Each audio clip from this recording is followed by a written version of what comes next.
Philadelphia International Medicine proporciona a los pacientes y médicos internacionales acceso a una red sin igual de médicos, cirujanos y hospitales de prestigio mundial que prestan servicios médicos, quirúrgicos y de rehabilitación personalizados, ubicados entre los mejores del mundo. Desde 1999, Philadelphia International Medicine ha ayudado a pacientes y médicos de todo el mundo a eliminar la incertidumbre, planificación y ansiedad relacionadas con encontrar y conectarse con médicos y hospitales que se encuentran entre los mejores del mundo. Con 8 hospitales, 2 escuelas de medicina, 2 centros oncológicos y cientos de médicos sobresalientes, únicamente Philadelphia International Medicine puede incorporarlo a su familia médica con una sencilla llamada telefónica o mensaje de correo electrónico. Bueno, buenas noches, señores. Muchísimas gracias por acompañarnos hoy, un día nuevo, miércoles 11 de julio. Eso pasa en los programas en vivo, señores. Muchas gracias por la sintonía. Aquí estamos con el equipo. Tenemos a Ana Amel que nos acompaña y tenemos un invitado especial. Tenemos al doctor nutriólogo clínico, el doctor Joel Beltré. Nos acompaña hoy. Vamos a estar hablando de nutrición en todos los ámbitos, en el deporte, en la alimentación, en la pérdida de peso, mitos y realidades, ganancia de peso también, que es otra necesidad importante en la población del fitness y las personas que están en general. Vamos a estar hablando de esos mitos y realidades que afectan en la parte de la nutrición clínica y también nutrición en general. Buenas noches, Ana. Hola. Buenas noches, bienvenido, doctor. Gracias por estar con nosotros acá en este espacio. Gracias a ambos. Por sacar de su tiempo productivo. Así es. Gracias. Por estar acá colaborando con la educación sobre este tema tan importante como lo es el de los mitos y realidades en la nutrición, ya que hay bastantes. Bueno, yo creo que hay más mitos que realidades en la parte de todo lo que tiene que ver con nutrición y alimentación. Vamos a ver esta noche quién gana, si los mitos o las realidades. Bueno, recuerden que siempre las redes están abiertas. Esa es una de las cosas más chulas de esta tecnología electrónica y siempre está disponible. Pueden hacer sus preguntas a través de, depende de dónde lo estén viendo, en la más activa en el Facebook Live, que se pueden hacer sus comentarios por ahí y nosotros podríamos hacerle preguntas al doctor en vivo y puede así aprovecharla y contestarla en vivo. O sea que también a todos los seguidores del doctor pueden saludarlo también, que eso también es interesante ver los comentarios. Uno se siente muy bien con los comentarios positivos que hacen en las redes. Bueno, nada, bienvenido, doctor. Como dijimos anteriormente, vamos a comenzar con el tema y queremos saber que nos hable un poco acerca de lo que son los mitos, así la audiencia va... Hacemos una encuesta de cuáles son los mitos más comunes. No, eso viene después y así, porque claro. En orden. Sí, un mito no es más que una fábula, una historia, o cuando a una cosa se le atribuye una facultad o un poder que no tiene. Eso es lo que básicamente es un mito. Por eso generalmente los mitos no son verdad. Más, sin embargo, el que dice el mito o el que practica el mito, para esa persona sí es una realidad. Claro. O sea que también depende del punto de vista de donde lo veamos. Y con todas las revistas que hay, todos los artículos que salen en los periódicos y gente que están inventando por ahí en la nutrición, peca de abundante esos mitos. De esas famosas dietas de revistas, de las de los 3 días, de los 5 días, de los 7 días. Dietas milagro, como nosotros lo llamamos. Que en una varita quieren medir a toda una población. O que en una semana rebaja 5 o 10 kilos, eso básicamente es imposible, sí. Pero a las personas también les gusta a veces eso, las personas buscan eso. Sí, depende de las necesidades. Siempre hay una boda de por medio, una graduación. Sí, y los mitos siempre se han externalizado o se han vuelto eternos, un ciclo, porque realmente pasan de generación en generación según la costumbre o el ambiente donde nos criemos, donde nos desarrollemos. La mamá se lo pasa al hijo, el hijo a los hijos, y así siguen los mitos de generación en generación, y por eso creemos que casi nunca los mitos van a desaparecer. Bueno, vamos a hablar de las realidades. La realidad, como estábamos hablando antes de entrar al aire, estábamos conversando de las experiencias de nosotros siempre con el tema del peso. El dichoso peso y la dichoso nutrición. peso. Y la realidad es que dentro de los mitos principales es que las personas tienen que dejar de comer para poder rebajar.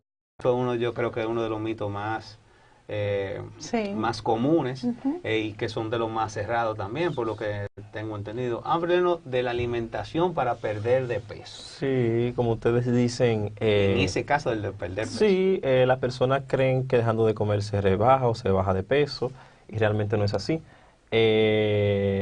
Y también muchas personas llegan a la consulta donde nosotros evitando eso, o sea, que no van al nutriólogo, no van al médico por miedo a pasar hambre. Yo siempre le digo que por lo menos en mi consulta, una de las reglas de oro es que yo no pongo a nadie a pasar hambre, porque no hay necesidad. Entonces, para perder peso realmente hay que crear un déficit negativo de caloría en el organismo, pero eso no significa necesariamente que haya que dejar de comer, sino que las calorías que te voy a dar, aunque sean menos, saberlas distribuir durante el día, jugar con alimentos que te den más saciedad, y eso te va a dar a ti menos deseo de comer cuando llegue la próxima comida y te va a ayudar a bajar de peso. Pero no hay que dejar de comer, todo lo contrario, por eso es un mito. Cuando tú dejas de comer, tú estás privando al organismo de energía, y el organismo lo que hace es que se apaga, que se enlentece, que se disminuye, porque el organismo es muy sabio. Yo siempre he dicho que Papá Dios no creó de una manera tan perfecta, porque científicamente no hay otra explicación. Claro. Entonces el metabolismo lo que hace es que disminuye, porque él dice, bueno, yo tengo un déficit de energía, déjame consumir menos. Él se pone como un plan de austeridad. Es como que si tú nada más te quedan 1,000 pesos para durar la semana entera, tú no vas a empezar a gastar a lo loco, vas a empezar a llevar un control. Así mismo hace el organismo. Si él gastaba 1,000 calorías caminando, él entonces empieza a gastar 500, 200.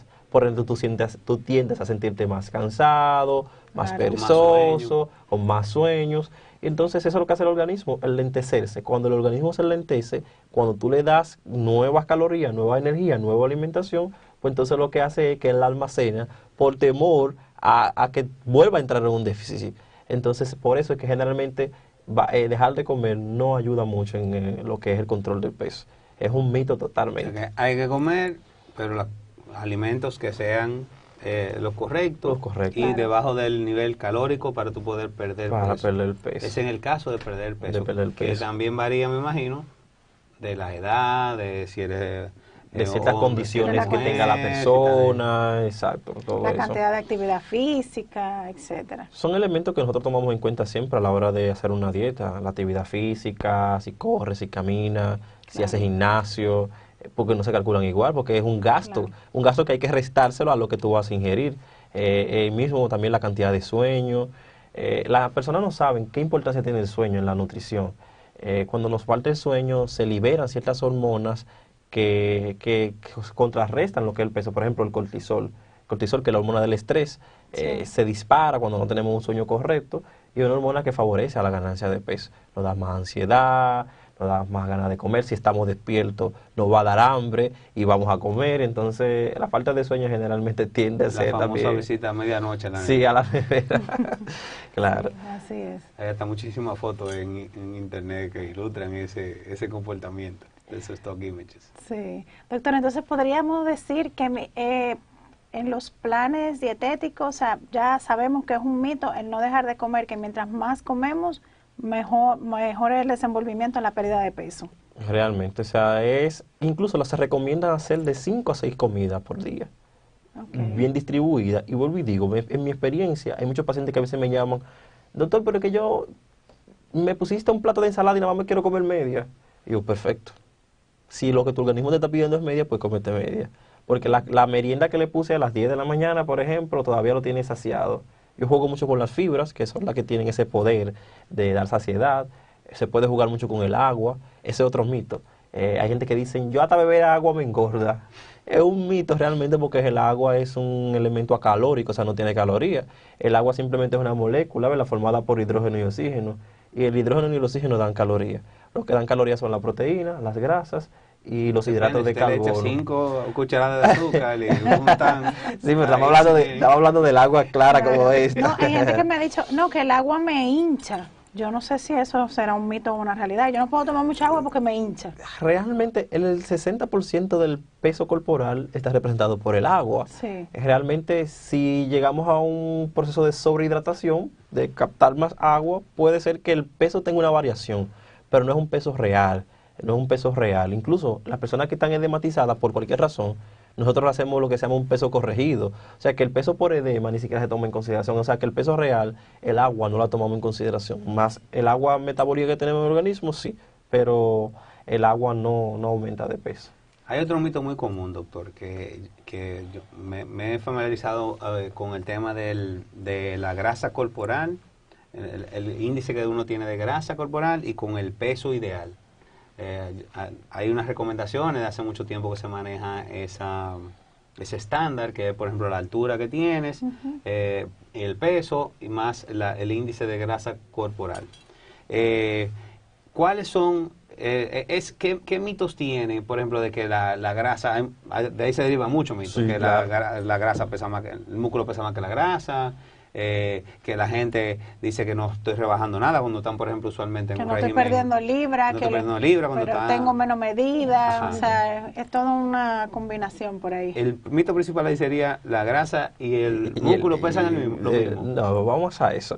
Realmente, dentro de la evaluación nutricional que nosotros hacemos en la consulta, le explicamos al paciente cuál es de ese peso que él tiene. Por ejemplo, si el paciente pesa 70 kilogramos, Claro. yo por lo menos en mi consulta le explico, de esos 70 kilogramos, hablo siempre en kilogramos porque los nutriólogos siempre manejamos, o los médicos en general siempre manejamos en kilogramos, aunque al paciente siempre le gusta las libras. Claro.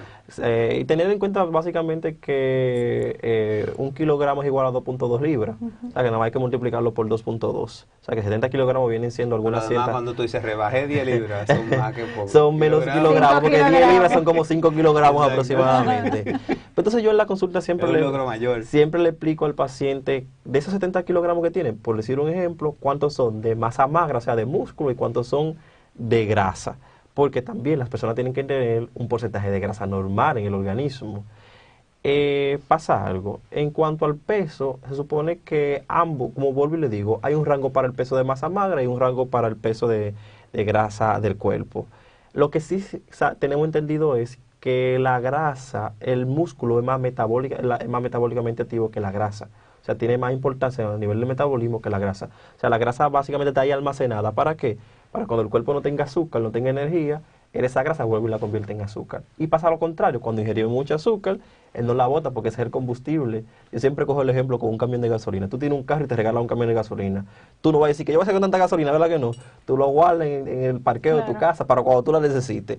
Así hace mismo el cuerpo con los azúcares, él los transforma en grasa, lo almacena, no puede almacenarlo en la sangre, y ahí que salen los llamados rollitos, los chichos, como le quieran decir. Como yo le digo, me vegetariano compañero. Sí. Entonces esa grasa, cuando el cuerpo se ve en privación de energía, entonces lo que hace es que vuelve y la convierte en azúcar para quemarla o para utilizarla en lo que sea. Entonces básicamente los mitos que hay es en base a eso. Es que, pero doctor, es que yo hago mucho ejercicio y yo sudo mucho. La grasa no se suda. Lamentablemente Eso la es grasa no se otro mito suda. también. O sea, Me meto en el sauna, y sude por ejemplo, muchísimo. sudé muchísimo. No, ahí tú lo que estás perdiendo es agua. Y claro, si tú te pesas y perdiste agua, vas a tener una variación del peso. Pero la grasa no se suda. Ahora, el sudor conlleva gasto de energía. Y cuando tú gastas energía, pierde peso porque está consumiendo de esa grasa que está almacenada. Pero el peso que se pierde sudando no es tan significativo. O sea, que ese mito de que la grasa se suda o que sude muchísimo, hay que desterrarlo No puede completamente. estar deshidratado. Y los valores de grasa dependen mucho de si es hombre, de si es mujer, van aproximadamente entre un 15 a un 20% en las Pero mujeres. los índices que se llevan del tamaño. Se llevan por el sexo y hasta por en los edad. gimnasios lo están haciendo ahora Sí, en los gimnasios. sí, uno- se llevan que por está muy sexo bien y por eso, edad. encuentro muy bien. Te hacen una evaluación, Sí. dentro de la evaluación te miden El porcentaje progreso, de grasa, no solamente en peso, sino que también te hacen una medida. ¿Eso estándar persiste todavía? Sí, sí, ¿Cómo, sí, cómo se persiste. llama ese estándar, doctor? No, no tiene nombre, simple y llanamente el porcentaje de grasa corporal. Hay unas tablas que son facilitadas por la Organización Mundial de la Salud y uno se guía en ellas. Bueno, mi paciente tiene 20 años, déjame ver cuál es el rango que tiene y cuál es la estatura, y entonces en base a la edad, al tamaño, al sexo, entonces nosotros sabemos qué rango debe tener, y si no está ahí adecuado, pues ponemos un plan que se ajuste para que el paciente pueda llegar a ese rango. Y una sospecha que tengo con el tema del peso ideal. Por ejemplo, Me faltó eso, sí. En esas tablas te recomiendan El peso un ideal. En mi caso, por ejemplo, son como 12 libras menos de lo que estoy acostumbrado. Cuando ya yo estoy que yo me siento en mi peso, yo creo que lo mío son 170 libras, una cosa así, que yo creo que ni cuando tenía 11 años pesaba 170 libras. Que son, nunca he llegado a ese peso, entonces no creo que valga la pena hacer un esfuerzo para llegar ahí porque, no sé, como que mi estilo de vida, mi contextura física no... Es que el peso ideal es un mito. Yo incluso a mi paciente le digo en la evaluación cuál es el peso ideal y abajo le pongo una notita que dice, el peso ideal solamente se encuentra en las ideas de Platón. Porque realmente a veces es muy difícil llegar al peso ideal. Ese es un peso ideal para un adulto. No, ni tanto para un atleta, para un individuo de libro. Porque, por ejemplo, el peso ideal del libro de Guyton de fisiología, que es porque el libro más grande de fisiología por lo que nos regimos los médicos, son 70 kilogramos.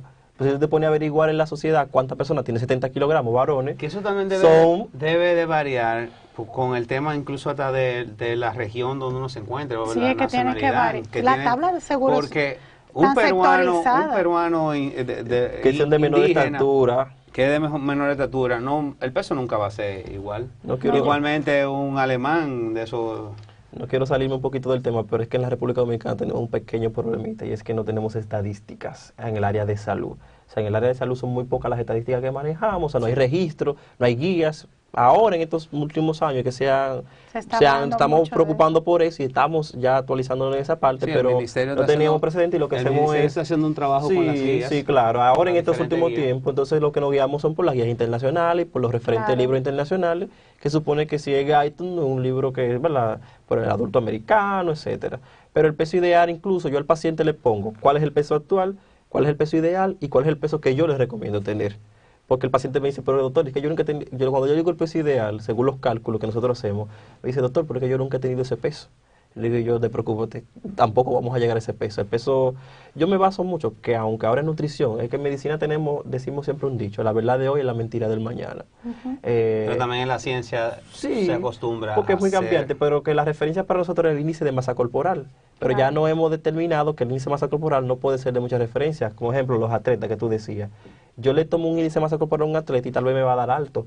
Pero ese índice de masa corporal me está dando alto porque ese atleta tiene músculo muy desarrollado y el peso de músculo. Y eso no quiere decir que tenga un índice de masa corporal alto que el paciente esté enfermo.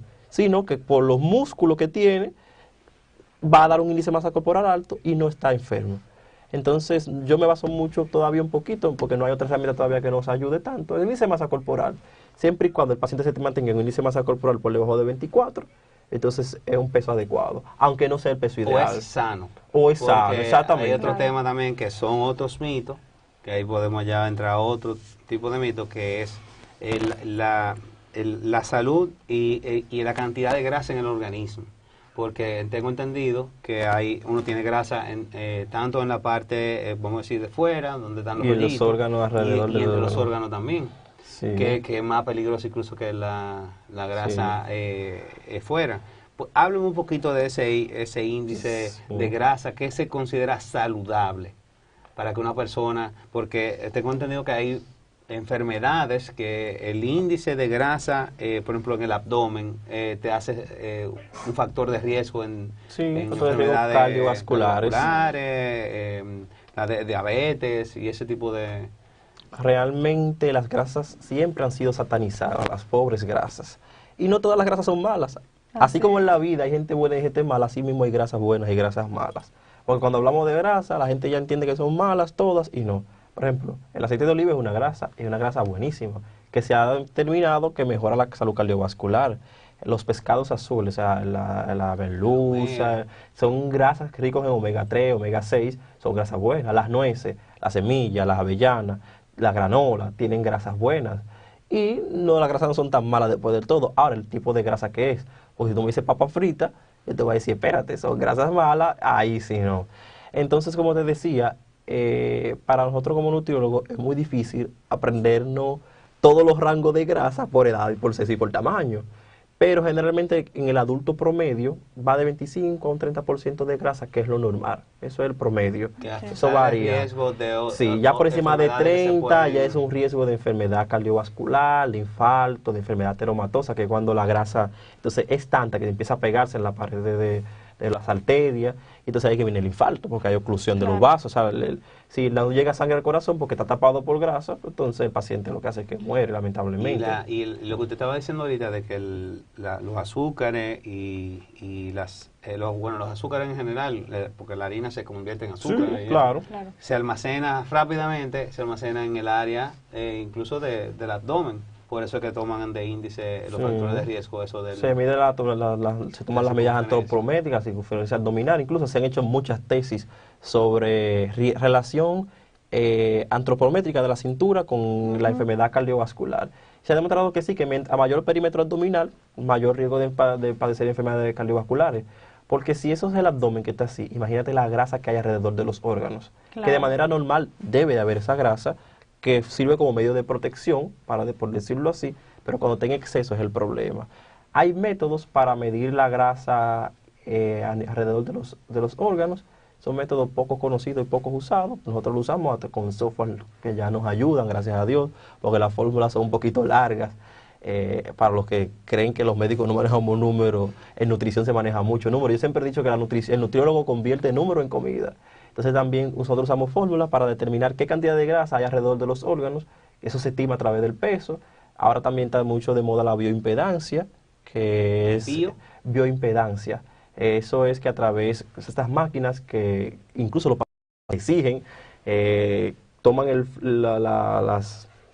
con la huella de los pacientes, te dice el porcentaje de grasa, el porcentaje de agua. Eso son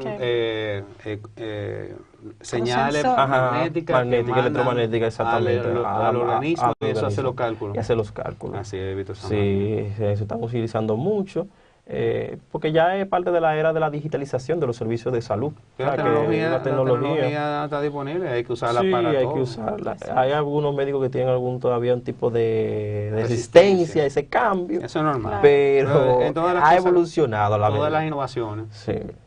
Crean y que son que tienen que ver con el conocimiento de un profesional siempre. Todas las innovaciones son difíciles de aceptar en ciertos momentos. Sí. Y en la medicina se ve eso muy bien. Mira, a razón de que tú mencionabas los azúcares, hay muchos mitos con el azúcar. Y los pacientes siempre nos preguntan en la consulta, doctor, ¿y cuál es el azúcar que yo debo usar? O van a la consulta y yo me quedo sorprendido, no, porque yo como muy saludable, yo todo lo endulzo con miel de abeja. Yo nada más me sorprendo. Es un mito la miel de abeja. Ahí tenemos muchos buenos mitos. O sea, podemos hablar de la miel de abeja y durar el día entero hablando de la miel de abeja. Químicamente, la miel de abeja y el azúcar de mesa, el azúcar que usamos comúnmente, son casi idénticas. Son casi parecidas. O sea, que endulzar con miel de abeja y endulzar con azúcar común es prácticamente lo mismo. Porque químicamente es prácticamente la misma estructura. Bueno, ahí vamos a entrar a otro tipo de mitos. Son general, por ejemplo, el azúcar parda, el azúcar crema. ¿Cuál es mejor, blanca o crema? Exacto, el azúcar crema. Y yo siempre le digo, ¿tiene un valor calórico? En cuanto a calorías, sí. Y en cuanto a daño, sí, es lo mismo. Incluso yo siempre he dicho que el azúcar parda o la crema se hace en el mismo proceso. Yo antes de ser médico estudié tecnología de los alimentos y cuando yo fui a ver cómo es que hacen el azúcar, yo me quedé sorprendido. El azúcar refina, dicen, no, porque el azúcar refina hace más daño. El azúcar parda que ustedes ven es la azúcar refinada que luego pasa por un proceso para volverla parda. ¿Con qué la vuelven parda? A veces con melaza o con algunos otros productos químicos. O sea que cuando usted ingiere azúcar parda, usted está ingiriendo azúcar refina que fue pasada por otro proceso para volverla parda. O sea que estamos ingiriendo lo mismo realmente. Entonces la población desconoce eso y dice, no, porque el azúcar refina, el azúcar parda o crema es mejor porque esa no la han refinado. Exacto. Mentira, esa ha pasado por más procesos. No sé si se han fijado que el azúcar parda viene muy bonita. Y tú dices, oye, qué linda la azúcar parda. No, porque sale tan bonita porque ha pasado por una serie de procesos que ustedes no se imaginan. Y en cuanto a miel de abeja y azúcar, es lo mismo. Incluso una cucharada de miel de abeja tiene más calorías que una de azúcar. ¿Por qué? También seguro tiene otros alimentos la miel de abeja que no solamente tiene otros, pero muy mínimos. O sea, en composición es fructosa y es lo mismo. ¿Por qué una cucharada de miel de abeja tiene la misma cantidad, más calorías que una de azúcar? Porque el azúcar es en cristales. Y los cristales ocupan más espacio, por ende, hay menos volumen de azúcar. Ahora, la miel de abeja es líquida. Como es líquida, Claro. tiende a ocupar más espacio y por eso tiene más calorías. Incluso con lo que tú endulzas, con una cucharada de azúcar, necesitas 2 o 3 de miel de abeja. O sea que generalmente... Doctor, ¿y con qué usted ay, recomienda Dios endulzar mío. entonces? ¿Con qué yo miel de recomiendo abeja. usar? Con stevia. La Ok. stevia no Sí, es un stevia, azúcar, ahí no va es un entonces. azúcar, es Es un endulcorante. un La del edulcorante. sobrecito, por- No es artificial. Lo que pasa es que lo vendemos artificial, pero es natural porque es una planta. Sí, Exacto. eso iba ahí porque últimamente lo estoy usando mucho, el stevia, por un tema que es otra pregunta que le voy a hacer, que son los ayunos, Los ayunos. que ahora se han puesto muy de moda, por lo menos yo escucho muchos blogs en internet, muchos podcasts, y de las personas que yo escucho, muchos están haciendo lo que llaman intermediate fasting. Ayuno intermitente. Intermediate fasting. Y de hecho lo empecé a utilizar y me ha dado excelentes resultados. Pero eso es otro programa. Entonces, me recomendaban que el único endulcorante que uno debe hacer para no romper el ayuno es El stevia. el stevia. Entonces lo estoy usando mucho ahora. ¿Qué cantidad de calorías tiene el stevia y por qué es diferente, por ejemplo, a esos endulcorantes artificiales? Realmente es que los sabores los percibimos por una cierta zona de la lengua. O sea, tenemos el sabor salado, el sabor agrio, el sabor dulce, el amargo. Dependiendo de la zona de la lengua, hay unos receptores ahí que son los que interpretan los sabores. Entonces, la stevia no es un azúcar. O sea, si nos vamos a la estructura, no es fructosa, no es sacarosa, es que esa planta, a nosotros probarla en nuestro paladar, nos da el sabor dulce parecido al del azúcar. Y por eso es que podemos sustituirla. ¿Cuánta caloría tiene la stevia? No te puedo decir a ciencia cierta porque son, o sea, prácticamente son tan insignificantes que uno ni siquiera las Lo puede las calcular. calcula, pero son muy mínimas. Son muy mínimas. O sea, que podemos decir que la stevia prácticamente no aporta tantas calorías, en ese sentido. Señores, si tienen mitos también ustedes que Claro, quieren que con nosotros, cualquier duda. que nosotros queremos... Porque no queremos que sigan perpetuando esas esos mitos. Mira, me ha conductas. roto como 5 mitos el Por doctor ejemplo, ya. la gente siempre dice, que yo como todo light. Hay un mito Sí, ahí porque que lo ahora light, hay todo que una todo es cantidad light, de productos. Que todo el aire Todo es hecho. light. Inclusive Tengo un una cuento reciente. Inclusive una cerveza. Ay, Y ahora sí. Claro, light. light. De que no, yo estoy a dieta. Coca-Cola, Todo ay, es- ya dije hasta el nombre, refresco light, etcétera. Pero mira, los productos light, lo que hacen es que tienen menos calorías que el mismo producto no light. Ok. Se exige por lo menos, las exigencias son que tenga por lo menos el 30% menos de calorías. Pero eso no quiere decir que no tenga calorías. Con tener el 30% menos de calorías, ya Por es un ejemplo, producto light. tenemos, no en ese sentido, tenemos un pan, o vamos a poner un producto X que es light y un producto Y, el mismo producto, el mismo, Ujú. Claro. que no es light, la versión no light. La versión light lo que hace es que tiene 30%, mínimo, tiene que tener el 30% menos de calorías que la versión no light. Pero puede tener más, puede tener un 50, puede tener un 60, eso va a depender de la manufactura del producto. Lo que te quiero dejar dicho es que porque sea light no quiere decir que el producto está exento de calorías. Entonces la gente abusa de los productos light. Sí. O sea, me como 3, 4, 5 porque es light, pero cuando tú sumas esos 3, 4, 5, estás formando la caloría de uno que no es light. O sea, que los productos light sí ayudan a perder peso porque tienen menos calorías, pero hay que tener cuidado con las cantidades. Con las Como cantidades.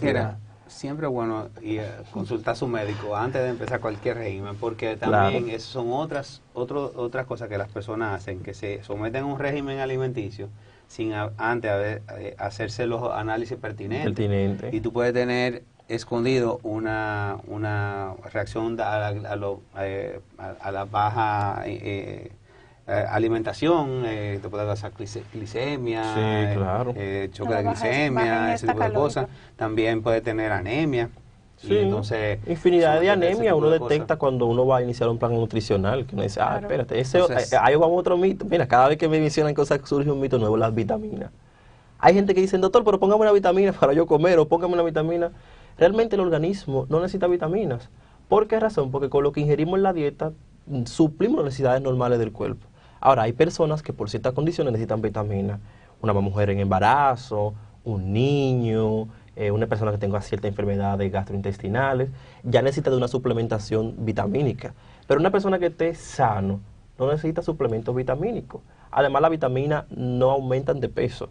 Las vitaminas lo que hacen es que son moduladoras del metabolismo y te ayudan a que te den más hambre, y entonces tú aprovechas y entonces comes más y vas a aumentar de peso.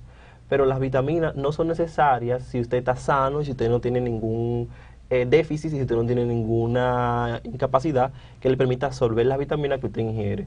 Pasa con la vitamina C, por ejemplo. Tengo gripe, vitamina C. No es necesario. Con un vaso de jugo de naranja que usted se tome, un kiwi que usted se coma, ahí tiene la cantidad de vitamina C y le sobra que requiere el cuerpo diario. Pero la gente insiste, tengo gripe, indíqueme vitamina C. Una vez, como no le va a hacer daño, uno se le indica 500 miligramos de vitamina C, no lo va a matar, pero también hay exceso vitamínico que puede hacer daño.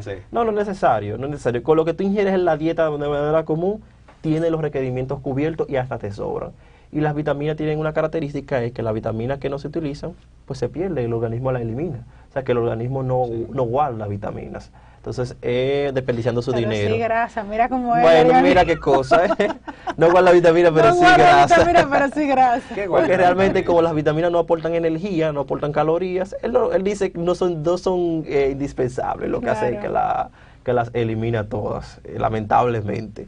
Nuestro organismo es así. Doctor, ¿cuáles son los mitos más comunes? Porque llega uno y entre otros y mitos que llegan a su consulta. Wow, mira. Por ejemplo, yo manejo mucho la parte tanto manejo la parte de fitness como la parte también clínica. Manejo muchas pacientes posquirúrgicas. Señor, el dominicano cuando se opera no come huevo, porque el huevo de infección. Eso es un mito. Es un mito, sí. No o sea, sí, el dominicano no come huevo, está operado, dale cuando huevo. Tiene gripe, una gripe mala, no coma huevo. No coma huevo porque el huevo de infección. Nunca lo Y veo. no, realmente el huevo, todo lo contrario, cuando un paciente está recién operado, necesita comer huevo, porque el huevo es una fuente importante de proteína. De hecho, la proteína que nosotros utilizamos como prototipo, por decirlo así, como referente, es la ovoalbúmina, la proteína del huevo. Ovoalbúmina, que es la principal proteína que contiene el huevo. Nosotros utilizamos esa proteína como referencia, y la de mayor valor biológico es la del huevo. Por ejemplo, los vegetales tienen proteína, pero una proteína de origen vegetal. Claro. Si el cuerpo tiene proteína de origen vegetal y proteína del huevo, él prefiere 1000 veces la del huevo porque es la que va a dar mayor estructura, es la que él necesita más que la de los vegetales. Como la soya. Exactamente, como la soya y demás. Entonces, eso es lo principal. También hay preguntas, siempre que los pacientes llegan con muchas inquietudes, de que si los alimentos producen cáncer. ¿Es un mito o una realidad? Lamentablemente no es un mito, es una realidad. Estudios que se han hecho han demostrado que los cánceres tienen dos orígenes genéticos y orígenes ambientales.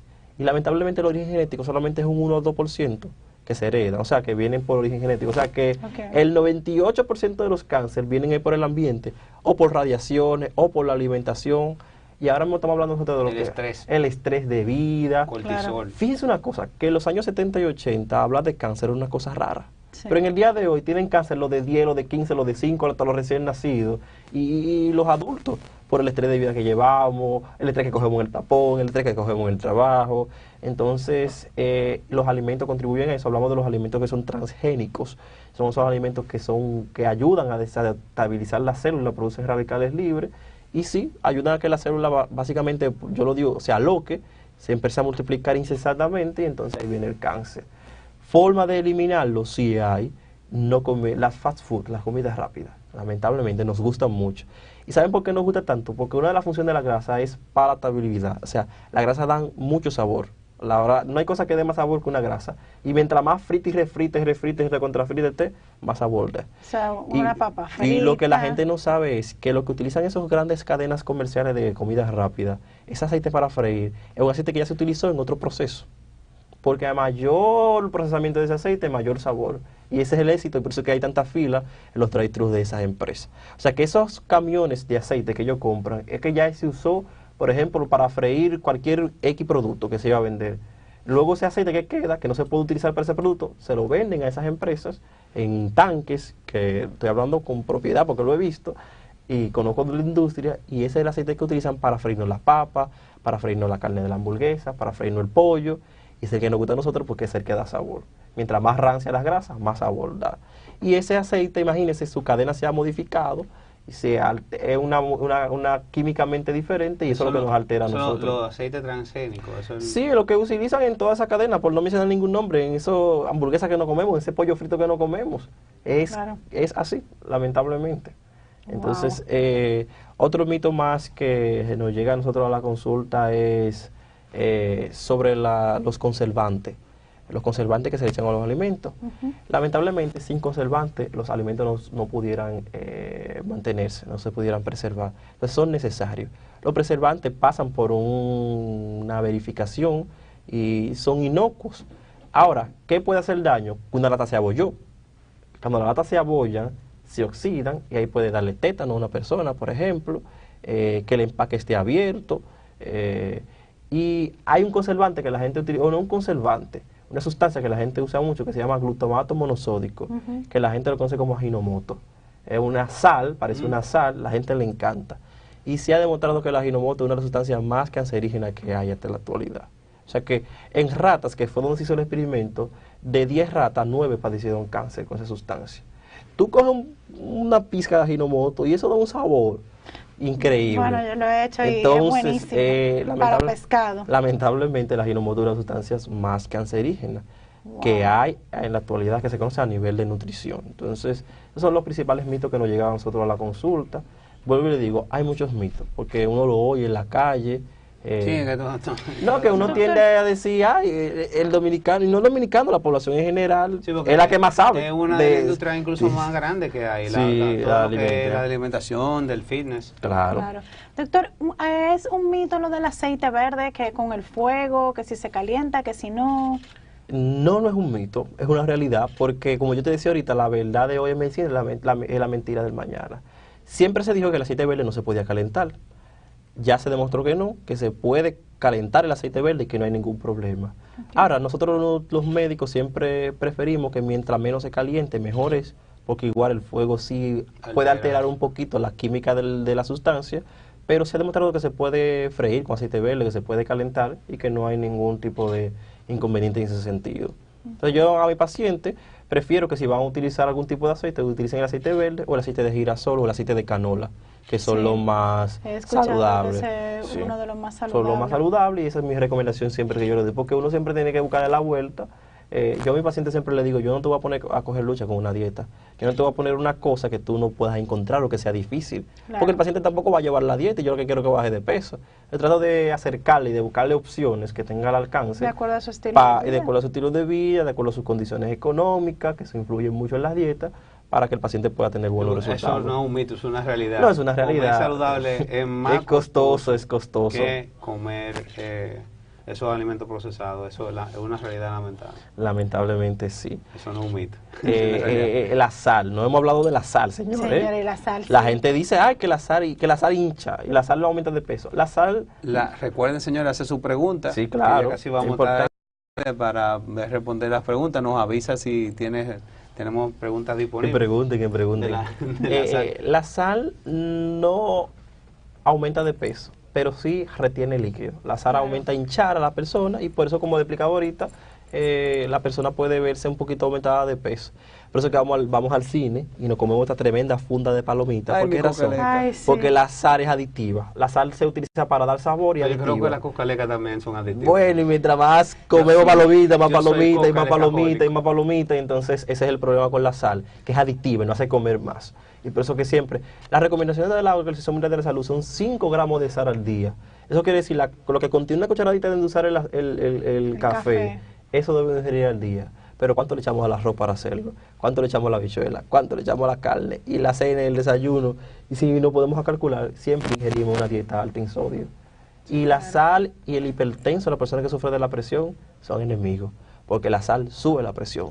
De hecho, cuando nosotros tenemos un paciente que está hipotenso, que le baja la presión, lo primero que hacemos es ponerle una solución salina, porque la sal aumenta la presión. Ese es el efecto que tiene a nivel cardiovascular, de aumentar la presión. Hay que tener cuidado con Señores, eso. si tenemos en las redes alguna preguntita para ponerla en este momento, por favor. Eric Espinal, buenas tardes desde Nueva York. Un saludo a Eric Espinal, gracias por la sintonía. Hola, gracias, Eric. Buenas noches desde España para mi paisano. Excelente. Buenas noches. Bueno, gracias por los saludos. Así es. No tienen preguntita hoy. Sí. Si tienen alguna pregunta que la haga, que este es el momento. Yo siempre digo cuando voy a algún programa o lo que sea, aprovechen la consulta gratis. Así es. También, señores, recuerden que para la consulta el doctor lo pueden encontrar en las redes y también en el teléfono. Si podemos poner por favor la ficha del doctor, donde están las redes del doctor. Creo que es Nutrición Beltré. En Instagram y en Facebook. Nutrición Beltré en Instagram y en Facebook pueden encontrarlo. También tienen el número del consultorio, si pueden ponérmelo por favor en pantalla. Tienen el número del consultorio del doctor, el Para comunicarse directamente con él. 362-4360. ¿En dónde hace consulta, doctor? Estamos en la avenida José Contreras 96, en la Plaza Amba, el primer nivel. Eso es bien cerca y cerca de la UAS, la zona céntrica. Es otro mito que podemos decir. La gente siempre le tiene miedo a los nutriólogos porque cobramos caro. Es un mito totalmente. Claro, es pasarse un tiempo. Sí, ¿no? Y gastan más. ¿Cuánto cuesta una caja de pastillas de la presión? Cuestan casi 3,000 pesos. Que no va a costar. En ese tema, en el tema de la alimentación y de las enfermedades, que son del tipo de cardiovasculares, que la depresión alta, la diabetes, que he visto que hay muchos, es que es una realidad. Cuando uno asiste, por ejemplo, a una especialidad de salud como un cardiólogo y usted tiene, por ejemplo, triglicéridos altos o la presión alta, siempre son muy propensos a medicar para poder lograr llevar esos niveles a normalidad. Claro, hay en casos que es necesario, claro. Pero se da mucho el caso de que hacen prescripción cuando lo recomendable es hacer un régimen alimenticio que corrija lo que llevó al paciente a esos niveles de... Sí, claro. Lo bueno es que ya eso está estandarizado. Las guías internacionales te dicen cuándo medicar una hipertrigliceridemia, que como se llama cuando está los triglicéridos altos o cuando está el colesterol alto. Y nosotros siempre nos adecuamos a la alimentación y nos adecuamos a lo que dicen las guías. Cuando hay que usar medicamentos, se usan medicamentos, pero vuelvo y digo, por más medicamentos que uses, si no llevas una buena alimentación, porque el colesterol está alto, porque tú lo estás ingiriendo. Claro. O sea, que por más pastillas, tú no puedes estar en un círculo vicioso, como alto en grasa, me bebo la pastilla, como Claro. alto en grasa, me bebo la pastilla, porque el organismo, eso no le va a caer bien. Por eso que viene ahí entonces la enfermedad de la vesícula, que viene piedras, porque la vesícula se enferma es por la alimentación, por eso que se llena de piedra. La piedra viene de colesterol, básicamente. Entonces, es eso, llevar una buena alimentación correcta. Y ejercicio también. Y no, el ejercicio es fundamental. Siempre se ha dicho que es un 70% dieta y un 30% de ejercicio. O sea, que lo más importante es la dieta y luego, claro, está el ejercicio combinado para poder complementar eso. Hablábamos ahorita, yo le comentaba que lo que dicen las nuevas guías es que al paciente diabético, por ejemplo, le conviene más hacer ejercicio de resistencia, ejercicio de pesas, y no ejercicios aeróbicos como el zumba, el spinning. No es que no lo hagan, pero que deben de integrar en su rutina de ejercicio de pesa. Y como yo le digo a mi paciente, una paciente que yo tenía que me dice, ay, pero que yo me voy a poner como un hombre, y digo yo, no, porque yo no te voy a mandar a alzar una mancuerna de 80 o de 100 libras. Yo te estoy mandando a alzar una mancuerna de 15, de 20, de 10 libras, que para una mujer de 40 y tantos años está correcto y no le va a dar músculo. Entonces, y te va a ayudar porque entonces el músculo debe de consumir más energía y le va a ayudar entonces a bajar los niveles de glicemia y le va a ayudar con todo su organismo. Bueno, señores, recomendación es que visiten a su especialista, visiten al doctor. No hemos quedado cortos de tiempo para poder hablar todos los mitos. Ya acabamos, no me digan. En nutrición. Le decía que podíamos durar el día entero. Hay una pregunta de Ana Roja desde Italia. Mi pregunta es, ¿el agua engorda? Ya explicamos eso, Ana, el agua no engorda para nada. Ahora, si ingieres mucha agua, lamentablemente puedes retener líquido y puedes ver una variación de tu peso. Pero peso real, el agua no engorda. O sea que tranquila y puedes hidrátate seguirte bien. tomando tu agua. Bueno, ¿cuál sería una dieta ideal para un adolescente que no sufre de ninguna condición? Es Melissa Medrano. Bueno, eso depende de si ella quiere aumentar, mantenerse o disminuir de peso. Nosotros usamos un método bien rápido, que es multiplicar los pesos en kilogramos. Por ejemplo, por 30 si ella quiere mantenerse, por 35 si quiere aumentar y por 25 si quiere bajar. Entonces, hay la cantidad de calorías que nos dé ahí, entonces nosotros ponemos alimentos que se mantengan en ese rango. Pero la dieta promedio va de 1.500 a 1.700 calorías. Es la dieta promedio para mantenerse Para una en un adolescente. peso adecuado a un adolescente. Hay que ver, es femenina, hay que ver el cambio de hormonas, todo eso, que si está en la adolescencia requiere un poquito más de energía. Pero hay que ponerle una cuanta caloría puede más. Puede visitarnos, claro al está, doctor, escribirnos o llamarnos o como guste. Dice Oliver Bello, mi tía vive en Europa, ella nos recomienda siempre usar aceite de oliva con sal y limón para limpiar el estómago. Según ella se usa mucho donde vive. Sabemos que esos son mitos que se utilizan, pero si bien Claro. es cierto, él menciona algo en Europa, yo que he estado allá, la dieta mediterránea es una de las dietas que nosotros más utilizamos, porque se ha demostrado, tú vas a Europa y tú ves en las calles personas de 98, 99, Sí. 70, También hay un son estilo personas de vida en mayores. Europa que Sí, es el muy- El estilo de vida. pero la dieta, tú en Europa lo primero que hacen es cuando tú vas a un restaurante que te ponen un platico con aceitunas o aceite verde. Esa cultura no la tenemos acá. Entonces, que ellos Claro. tienen una alta ingesta en grasas buenas, lo Sí. que ayuda a mejorar su organismo y por eso le da una longevidad a su población. O sea que importante. Señores, Sí. balance, como siempre que hablamos con un especialista aquí, es balance. Claro. Claro. Hay que dormir. Siempre hay que sale un alimentarse tema central que es el del estrés. El estrés está hay en que todo. mantener Hay que los niveles bajos de estrés. Así es. Entonces, señores, siempre la salud es importante. No la pierdan si la tienen, que eso es la mejor Claro, sí. forma de no perder su salud y eso se consigue con balance. Visite a su médico regularmente. Si usted sabe que está pasadito de peso o que está también por debajo del peso. Por debajo del peso, ¿verdad? Claro, que ese es otro es tema otro también. tema también que también es común. Busque ayuda, no lo haga solito, que hay mucho Es profesional. muy del área difícil como también doctor. hacerlo solo. Claro. Y busca ayuda, que eso se convierte luego en un estilo de vida que debe de mantener. Señores, muchísimas gracias por la sintonía, gracias por mantenernos, doctor Beltré, gracias por Placer. visitarnos por aquí, vamos a tenerlo ahí en el roster de Claro, especialistas claro, a la orden que nos siempre. ayudan.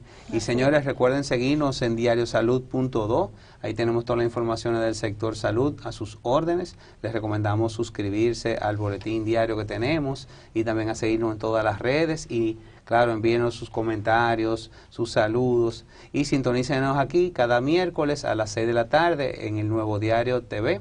Estamos a sus órdenes. Hasta el próximo miércoles estaremos con ustedes. Ana, muchas gracias Muchísimas y gracias. buenas noches. Bye bye. Bye.